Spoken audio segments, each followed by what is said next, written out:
Bienvenue à toutes et à tous dans cette nouvelle série de podcasts dédiée au travel guide de Où est le beau. C'est une aventure que j'initie et que je commence là en cet été 2024, qui me fait excessivement plaisir et à laquelle je pense depuis déjà fort longtemps et qui, les opportunités et puis le temps font que aujourd'hui c'est le moment de vous partager ça. On avait déjà commencé à partager des adresses, notamment dans la newsletter, à travers la petite rubrique qui s'appelle Ici c'est beau. Là, ça fait, je crois, plus de 100 newsletters qui sont envoyés, donc à peu près 2 ans que je partage déjà des adresses que j'aime, de séjour. En revanche, c'est pas toutes des adresses que j'ai pu tester. Donc c'est quand même différent. Ça ressemble peut-être plus à ce qu'on voit aujourd'hui dans les magazines, etc. Le partage d'adresses, les recommandations. Parfois les journalistes y vont, parfois ils y vont pas. On sait pas trop. En tout cas, souvent c'est assez bref. Moi, du coup, sur la newsletter, c'est uniquement des images. Donc c'est très inspirationnel. Mais c'est pas des partages véritables. Et là, j'ai vraiment décidé de mettre de l'énergie, du temps dans ce travel guide. Alors, il est unique parce que déjà par sa forme, en fait, le podcast. Je crois pas aujourd'hui qu'en France il y ait de travel guide sous le format podcast. Et pourtant, je pense que c'est un super moyen, un super médium pour raconter ces histoires, ces séjours, ces rencontres. Surtout quand il s'agit comme moi de partager des adresses très spécifiques qui correspondent davantage à un art de vivre que moi j'attends, que j'ai envie d'expérimenter véritablement, aussi par les compréhensions, les questionnements qu'on a dans le podcast. C'est vraiment autour de la cosmopolitesse du beau.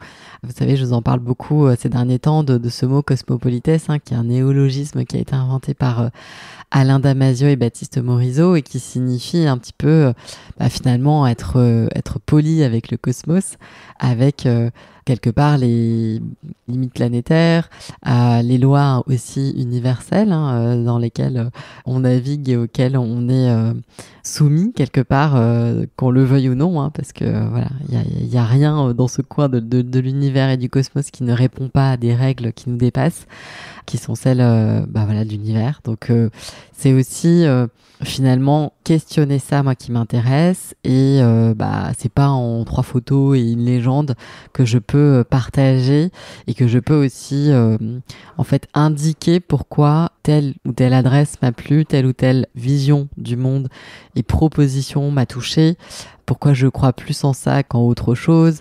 Aussi parce que finalement tout est tellement complexe que c'est impossible aujourd'hui d'avoir des grilles et des critères fixes, parce que tout est systémique dans ces sujets de la cosmopolitesse du beau et plus généralement d'un art de vivre qui est vraiment aligné. Donc ça nécessite du temps et c'est ce que je vous propose de vivre ici, c'est-à-dire qu'en fait, donc ça c'est le premier épisode pour vous expliquer un petit peu comment ça va marcher, et puis ensuite je vais diffuser un épisode par adresse, par découverte. Donc ce seront des lieux en France pour le moment, mais pas que. En fait, je m'interdis pas. L'idée, c'est qu'en revanche, on puisse aller dans ces lieux qui soient accessibles par tous les moyens de transport hors avion. Donc du coup, ça sera vélo, voiture, bateau, train, ferry, voilà. Et donc, c'est cette question, comment voyager dans le beau sans flinguer la planète. C'est des propositions que je vous ferai, de lieux que j'ai identifiés, que j'ai testés, dans lesquels donc j'ai séjourné, et dans ces épisodes, je vous partagerai mon expérience de ce séjour dans ces lieux. Donc c'est vraiment différent, je pense, de ce qui est d'habitude proposé comme dans des city guides ou dans d'autres recueils d'adresses ou curation un petit peu comme ça de maisons d'hôtes ou d'hôtels, etc. Moi, en tout cas, ce qui me touche le plus, ce sont vraiment les expériences de vie. J'aime écouter les gens me raconter leurs histoires, leurs relations au beau, pourquoi ils ont fait les choses, leurs projets, d'où ça vient, etc. Et en fait, c'est aussi là-dedans que moi, j'y trouve et je vois les liens entre ce qu'ils font et ce cap de la cosmopolitesse du beau. Donc, c'est pour ça aussi que j'ai besoin d'être sur place, d'avoir vécu cette expérience-là, parce que Moi, c'est ça qui me touche. Donc en fait, je me dis que du coup, peut-être que ça vous touchera également. En tout cas, si ça vient d'un endroit qui a été expérimenté. C'est pas tout à fait la même chose que juste un relais comme ça, un partage. Ah, on a vu ça, bon, ça nous plaît, on va mettre ça là dans telle rubrique et on fait un édito de 3 lignes, voilà. Donc moi, je pense que voilà, c'est un format qui me correspond davantage, d'avoir le temps de vraiment partager, aussi parce que je pense qu'en partageant, ça va donner, je pense, des envies, ça va aussi permettre de moi faire atterrir aussi et partager ce que je vois, vraiment la vision de la cosmopolitesse du beau que j'ai et qui s'incarne dans des projets qui existent déjà. Et donc l'idée, c'est aussi à travers ces pérégrinations de pouvoir davantage créer en fait cet espace partagé en nous, ce nouveau vocabulaire autour de la cosmopolitesse du beau qui voudra dire du coup bientôt la même chose pour pas mal d'entre nous, en tout cas où vous comprendrez peut-être où je veux en venir quand je parle de ça, parce que c'est vrai que ça reste quand même assez obscur au début, je l'avoue, et donc je vois pas trop d'autres moyens si ce n'est de vous signaler en fait toutes les fois où je le perçois. Et il s'avère que moi j'adore être en mouvement, que je suis nomade depuis presque 2 ans maintenant. Donc en fait voilà, des lieux j'en traverse beaucoup, je séjourne beaucoup dans plein d'endroits, et puis je pense que j'ai développé un peu ces filtres et ce scan que j'aimerais vous partager dans chacun des épisodes pour vous dire aussi ce qui pour moi fonctionne vraiment bien et ce que j'aimerais voir advenir comme art de vivre demain et les endroits où je les ai trouvés. C'est vrai que voilà, moi j'ai pas mal changé, mes envies de voyage aussi ont changé, et en fait j'ai pas trouvé voilà jusqu'à présent de moteur de recherche ou de city guide ou d'endroits vraiment qui ont mes filtres. Donc voilà, du coup je me dis qu'en fait je vais le faire moi quelque part à la sauce Où est le beau, et puis peut-être que du coup voilà, ces envies de côtoyer un art de vivre en vacances qui est beaucoup plus sensible, peut-être que ça rencontrera vos envies aussi, et du coup que ça vous inspirera, que ça vous donnera des idées de lieux ou de questions à poser aussi avant de valider des réservations. Voilà, qu'est-ce que je peux vous dire de plus? Grosso modo, qu'est-ce qui a changé en fait moi dans mes attentes et qu'est-ce que vous avez trouvé comme adresse? Mais moi je suis donc sensible, enfin voilà, j'ai vraiment ce rapport émotionnel au lieu, aux expériences un peu intégrales en fait. Donc c'est des gens qui s'inscrivent dans un territoire, qui ont compris ce territoire, qui l'aiment et qui l'honorent à travers activités en fait, soit de chambre d'hôte, soit d'hôtelier. Donc voilà, c'est aussi comment est-ce que dans ces lieux-là on retrouve les éléments, on se remet au contact des éléments, que ce soit la lumière, les matériaux, les couleurs, les atmosphères aussi, comment est-ce qu'aujourd'hui une ressource aussi précieuse que l'eau est traitée. Donc voilà, toutes ces petites choses, c'est important aujourd'hui pour moi, et c'est vrai que quand voilà, je vais dans des lieux qui sont un peu trop conventionnels, eh bien ça c'est un peu dur parce que ça casse un peu la baraque quelque part, parce que parfois on se retrouve avec voilà, des panoramas incroyables ou des endroits vraiment, mais la proposition d'art de vivre qui nous est faite là-bas, c'est vraiment parfois au secours quoi. Et c'est en décalage vraiment total avec ce qu'on peut vivre avec le paysage ou le territoire en question. Et donc ça, je pense que c'est vraiment des espèces de déceptions que j'ai eues et qui font que on passe pas un bon séjour en fait, parce qu'on est déçu et parce qu'en fait aujourd'hui on n'a plus envie de vivre des choses comme ça. En tout cas moi, c'est vraiment ça mon sujet quand je voyage. Donc voilà, tous ces gens que j'ai rencontrés, dans lesquels j'ai séjourné un petit peu, plusieurs nuits d'ailleurs à chaque fois, donc c'est aussi important parce que parfois quand on vient comme ça juste un petit coup, enfin en fait c'est pas forcément toujours significatif. Donc là l'idée c'est d'avoir vraiment pu être au contact de ces gens pendant longtemps, d'avoir infusé les lieux et de pouvoir vous restituer cette expérience d'infusion en podcast. Donc ça c'est voilà ce que vous allez trouver. Et pourquoi est-ce qu'en fait ce travel guide se retrouve sur Où est le beau? C'est qu'en fait pour moi tout ce qui est en fait hospitality quelque part, donc tout ce qui concerne le fait de séjourner quelque part, que ce soit voilà pour un week-end, des vacances un peu plus longtemps, mais en tout cas ce sont des hauts lieux d'activation de nos désirs. Alors voilà, pour certains finalement c'est voilà, pour l'ultra luxe c'est juste la continuité de ce qui est parfois vécu dans les intérieurs de ces personnes-là, mais en tout cas pour moi c'est vraiment des moments enchantés et enchanteurs qui me permettent aussi de glaner des choses que j'ai envie de faire, d'intégrer dans mon quotidien peut-être, tout un tas de curiosités qui vont venir emménager quelque part un peu en moi. Et ensuite, je prends pas, mais ça me colore forcément. Et ça, je pense que l'hospitality est un domaine, un secteur qui a beaucoup finalement de portée et de puissance aujourd'hui, où on se pose cette question de comment on va vivre demain, où est-ce que vont atterrir nos arts de vivre, avec quoi on va faire le beau, avec quoi on va fabriquer les lieux dans lesquels on va vivre.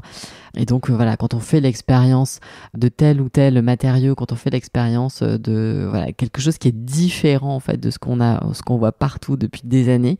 Et ça, je trouve que c'est vraiment une très très bonne nouvelle, à la fois pour le secteur, je pense, qui est en train de se métamorphoser un petit peu, et également pour nous, hein, parce que finalement, je trouve que ça tombe assez bien, parce qu'on est en ce moment un peu en train de se rendre compte qu'on habite en France, dans un pays qui est absolument merveilleux, qui est sublime, vraiment, qui est sublimissime, avec des endroits complètement incroyables, que des gens du monde entier viennent chez nous pour voir tout ça, et qu'en fait nous parfois on part à l'autre bout du monde alors qu'on a à côté de chez nous, ou pas très très très loin, des endroits fabuleux. Donc vraiment, cet art de vivre à la française, il est très puissant en fait. Et quand il est combiné avec une prise de conscience des enjeux environnementaux, sociétaux, et qu'il est quelque part, la lumière du beau traverse tout ça et fait alchimie, c'est un truc, pour moi, je pense, très très puissant dans nos imaginaires, et la manière dont, quelque part, ça va un petit peu nous montrer une voie, en fait, qui est différente et qui est beaucoup plus joyeuse, beaucoup plus... et enfin sortir de certaines caricatures qui peuvent encore... exister sur quand on voyage écolo, c'est dans une yourte. Enfin, vous voyez, plein de caricatures qu'on peut avoir un peu comme ça, qui sont juste finalement, je pense, le reflet d'une ignorance, parce que, non, en fait, pas du tout. C'est bien plus riche, en fait, et bien plus profond que ça, et ça convoque, c'est un autre monde, en fait, et c'est absolument, je pense qu'on est sur le pas de cette porte-là, hein, et c'est juste génial, parce qu'on peut aujourd'hui choisir, en fait, de vivre des expériences qu'on a envie de vivre, en lien avec ce qu'on vient chercher, mais encore faut-il les trouver, toutes ces adresses. Et donc c'est aussi l'objectif, c'est de permettre, parce que comme je vous le disais, moi j'ai pas trouvé le moteur de recherche qui me permet de filtrer avec tout ça, donc je pense que plus on sera nombreuses et nombreux à créer des initiatives comme ça, où on partage ce qui nous touche et qu'on le fait circuler, en fait, c'est vraiment ça. Moi je crois très fort ces outils de circulation, un peu ces occasions structurelles qu'on crée un peu tous. Pour moi, c'est très libérateur, parce que ça nous permet aussi de muscler notre capacité à discerner ce qui nous convient. Donc, très important pour moi. Et vous allez voir que ce sera aussi l'occasion de vous partager le fait que la cosmopolitesse du beau, c'est pas un label, en fait. C'est pas une norme, c'est pas un truc figé. C'est plutôt un thermomètre, en fait, avec cette idée de chaud ou de froid. Ce qui m'intéresse, c'est pas tant les endroits parfaits, parce qu'en fait, je pense que le voyage parfait sans impact, en fait, ça n'existe pas, tout simplement. Et puis, je pense aussi qu'il est trop tôt pour être 100% aligné avec ce que moi, je rêve de vivre. Très clairement, je pense qu'il faut que je fasse le deuil du truc parfait, en fait, tel que moi, je pourrais le rêver. Donc ça, je sais que ça n'existe pas. Donc, il y a aussi ce truc-là d'être...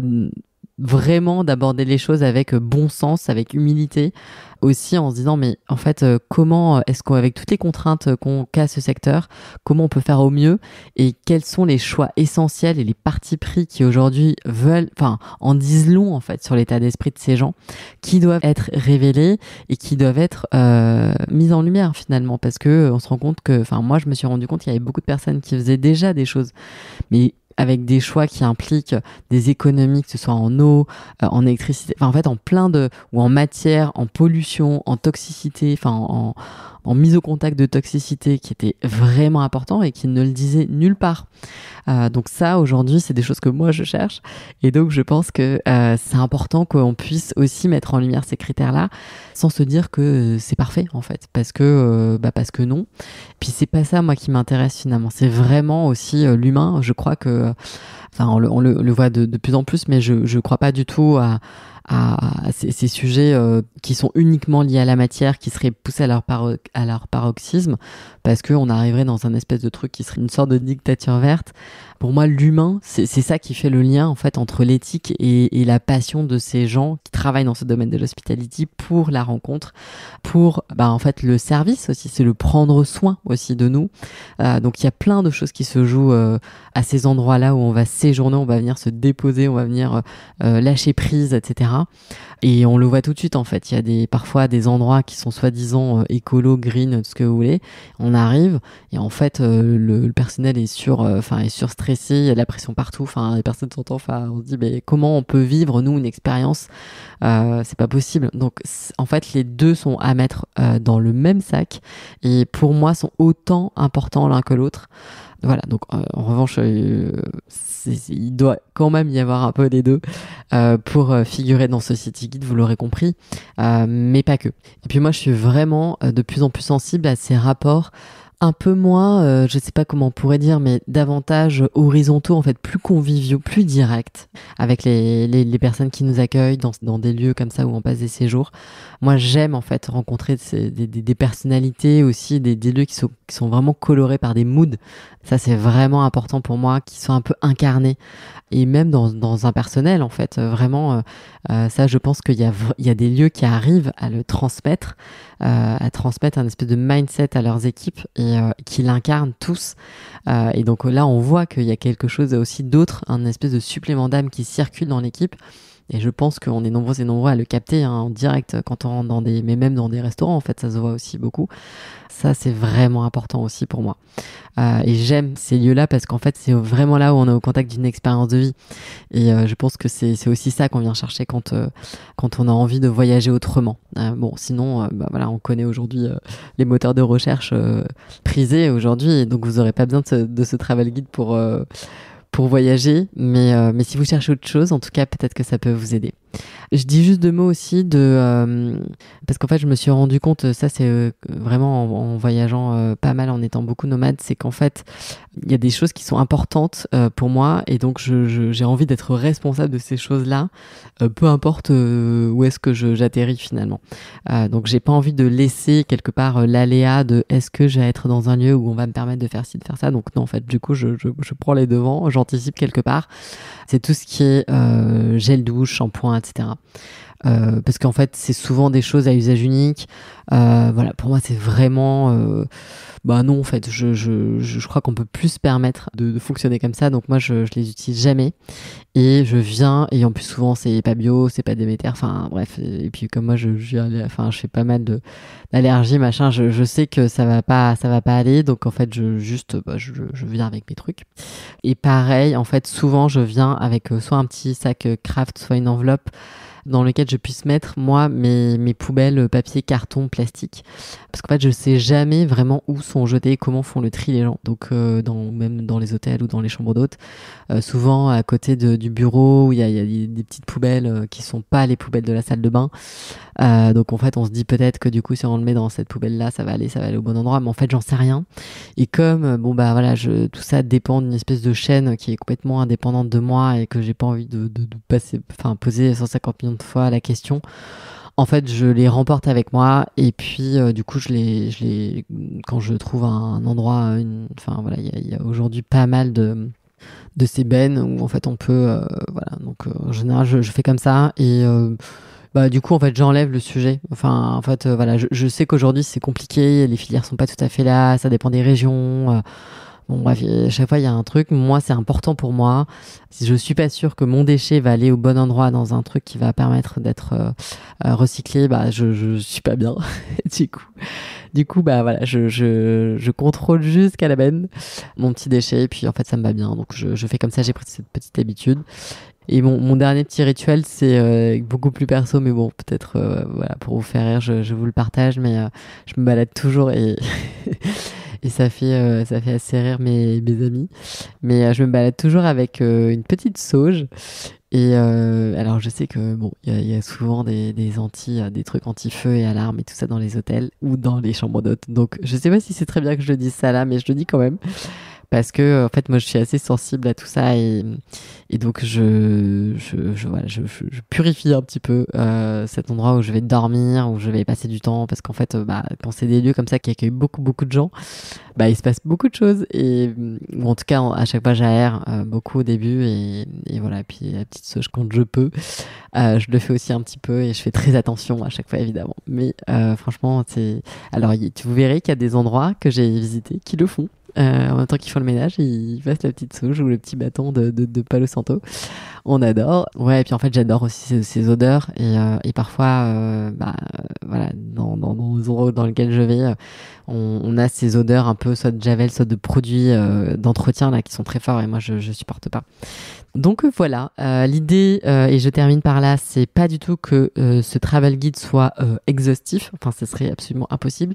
Ça va vraiment être quelque chose de très spontané au fil de mes pérégrinations, de mes découvertes, de mes rencontres. Donc on l'initie là en 2024. Je pense qu'il va y avoir pour cet été une petite dizaine de lieux. Et puis ensuite, ça continuera à naviguer avec moi. On verra où ça nous mène. Voilà, je pense que ça va... Enfin, en tout cas, moi, je suis très enthousiaste à cette idée de partager avec vous tout ça. Je pense que ça va être aussi l'occasion d'aborder des sujets qu'on n'a jamais abordés dans le podcast à travers justement de ces expériences-là, parce que peut-être à chaque fois, ça ouvrira des petites portes et puis ce sera l'occasion pour moi de raconter aussi d'autres choses, parce que ça va être sur ces lieux-là, mais aussi sur le mood, un peu quand même où est le beau, vous l'aurez compris. Ça durera environ, je pense, 10-15 minutes par épisode. Et comme ça, vous aurez un espèce de petite capsule audio pour pouvoir commencer là-bas. J'essaierai non plus de pas trop tout spoiler pour que évidemment vous ayez encore des découvertes, des surprises, mais voilà, vous saurez aussi où est-ce que ce qui vous attend quelque part dans les grandes lignes si vous allez dans ces endroits-là. Je vous embrasse, je vous souhaite un très bel été. J'espère que ce travel guide vous accompagnera et vous permettra de découvrir comme moi des endroits merveilleux, mais surtout aussi des personnes merveilleuses, parce que vous allez voir qu'à chaque fois c'est vraiment des personnalités incroyables, qu'on a beaucoup de chance aujourd'hui en France d'avoir d'avoir tous ces profils qui sont ces personnes pour moi un ressource et ces personnes passeuses d'un art de vivre davantage en lien avec notre écosystème et notre environnement. Donc moi j'adore. Je vous embrasse et belle découverte du Travel Guide.